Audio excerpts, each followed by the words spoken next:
All right, so I've got a plan and it might be failing. And also, I don't know if you guys can hear that or not, but the cicadas out here are just going like berserk. But they do that every summer in New Mexico, and it makes it almost impossible to film, at least with good audio. But that's not what's ruining my plan. So what's ruining my plan is probably these clouds. So I came out here, I'm just about 20 minutes away from my house in the mountains, and I wanted to get a shot of this road. Tonight is a strawberry moonrise, whatever strawberry moonrise means, but it's gonna be coming up over that peak. And initially I wanted like a 100 mil or so, 100 to 200 mil shot with the road in it and the moon rising over the road, but we just couldn't find just the exact spot. The moon was just off a little bit and the road's curving. And then now the clouds are coming in. So I think to salvage this, what I'm gonna do is I'm gonna try to shoot the sunset over there maybe, but I've got my 5D4 going right now, and I've got it going in a really slow time lapse. I'm gonna do a Holy Grail time lapse day to night, and I'm getting kind of the last light on that mountain, and then I'm gonna get a transition into the moonrise and the stars and everything. So I think that'll be my salvage. And I've got it at a wider, I've got it at 45, so it's got the road in there and everything. So we're gonna see how that turns out. And hopefully you guys can still hear me over the sound of these ridiculous cicadas. All right, I'm gonna go shoot the sunset before it dies. I'll be back in a minute. I'm really hoping these cicadas are gonna go night-nights now. Because good grief, they're loud. Curse these bugs. What do you think is more annoying, cicadas or gnats? Gnats. Gnats?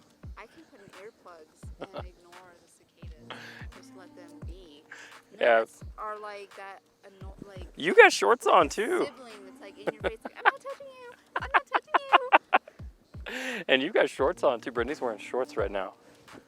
There's like all kinds of gnats out here. Ugh. Whoa, there's the moon. That came up way just a little more south than we anticipated.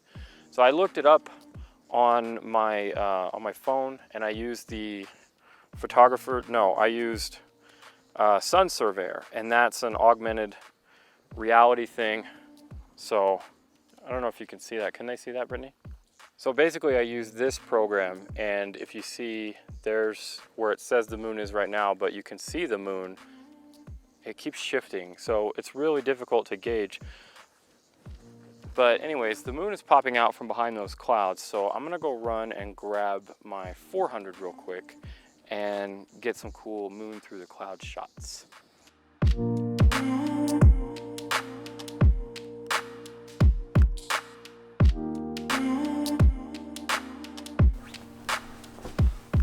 All right, well, that wasn't quite an epic fail, but it definitely wasn't the success that I wanted either. So obviously it's the next day. I've had a chance to look over the Holy Grail time lapse and some of the images, and I definitely screwed up a little bit. So basically, I think I rushed myself into the Holy Grail time lapse, into the day to night time lapse, and I think I should have put, well, I know I should have put a little more effort into it. Usually I shoot manual mode, but in this instance I shot aperture priority mode because we got up there like 10 minutes before sunset, and everything was rushed. So I ended up putting it just aperture priority mode and auto basically, and letting it pick most of the stuff, and that definitely kind of hurt me a little bit, and it did some wonky stuff. So I think that the time lapse came out okay in terms of if I posted on social media or something, but when you're looking at it on the big screen and the monitor and everything, there's definitely a lot of frames that were out of focus because of the settings that the camera chose that I should have been choosing instead.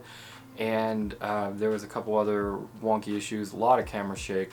So other than posting to social media and putting it on here for you guys to see in terms of that being viable for future stock, which I do a lot of stock time lapses, definitely not good enough. And then the moonrise image, the whole reason that I went out there in the first place to get that strawberry moonrise image, it did not work out as planned because I just didn't plan thoroughly enough, and I should have paid a little more attention to where exactly the moon was coming up on that road, and it came up just a little too far to include in that road and make it a good composition. But I did end up coming away with 2 images from the moon and just that night that were okay. This one is kind of cool with the wide, and I did get the road in there and everything. And you may also note that above the moon a little bit is Jupiter. So the Jupiter is super bright right now because it's close to us, and I thought that was really cool. On the live view mode, when I zoomed in to 10 times X on the back of the camera, you could actually see at one point, you could see all 4 of Jupiter's moons and Jupiter like pretty decently. However, I just couldn't photograph it well enough given what I had, the lenses and everything. It didn't work out. But shooting it wide, I think, and then making the moon and giving the starburst effect to it, I shot that at f/16, and then including that road, and I definitely think that that makes a better just landscape image overall. It's still definitely not great or portfolio worthy or anything like that, but it was still cool to be out there and see it and come away with something. And then I got this shot of the sunset, which was kind of cool. I really like the leading line of the road and how it curves in this one, and then the sun bursting through the trees there with the starburst effect. That was really cool. And then I did get these 2 images from my phone, from my S9 Plus, and I may have had my moment lens on for one of those. I'm not sure. I think I did. But that was kind of cool just to get those with the phone and just have that as a third backup. I know most professional photographers wouldn't admit that, especially on YouTube or whatever, but you know, for me it's whatever gets the creative job done, and I'm glad that I had it because it was a really cool sunset, especially again with that road and the leading line and those clouds that mimic the silhouetted trees. I really ended up kind of liking that one. Oh, one more thing I want to show you guys. I wanted to show you, like, I'm not going to go through the whole editing of the images and everything, but I did want to show you before and after for how hard I ended up pushing these 2 images because I didn't get it right in camera, and I just thought that was interesting. So here is the before and the after for the big moon shot that I did, and this one was originally I was going to do a bracket, but I decided that or maybe I messed up the bracketing. Or something happened, but I ended up only being able to use this single image, which I had to pull the highlights down a lot and then bring up the shadows and the exposure a lot in the mountains at all, and I pushed it super hard, and this is one single image, and it actually turned out usable, at least for this purpose usable, to show you guys and maybe post on Facebook or something. And then this image here, I was really liking the way it was looking on the back of the screen, and again, I was going to do a bracket. So I did a bracket. I did one shot that was way overexposed.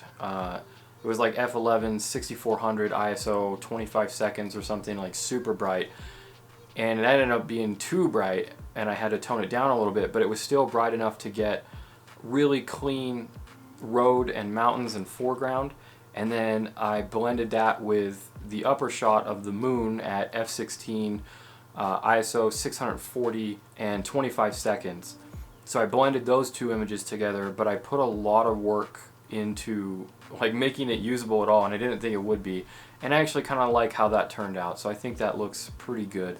But I just thought that would be interesting to show you guys like how hard I had to push these images just to salvage like anything. And that just goes to show that it doesn't matter how good you are or how long you've been doing this, if you don't have the right planning and you're scatterbrained up here like I was, then things can definitely go wrong, and no amount of 1DX Mark IIs and, you know, Sony A9s or whatever cameras are going to help that, you know. So I definitely wish I would have planned a little bit better and had a little bit more time to set up things, but I just wanted to show you guys that and show you at least what I came away with, just because I thought it was interesting. Alright, well, I'm definitely rambling now because Brittany's not here again. She is somewhere not here, keeping me from rambling. So it is dinner time. I'm going to go make dinner, and then I've got a lot of planning to do for the next 4 videos to come up. So I'm going to get back to my tea and dinner. So hopefully you guys enjoyed coming along with me and watching me epically fail. If you did, definitely hit that like button. If you haven't already, make sure you subscribe to the channel. I've got new videos every Tuesday and Friday. Thanks for watching. I'll see you in the next one.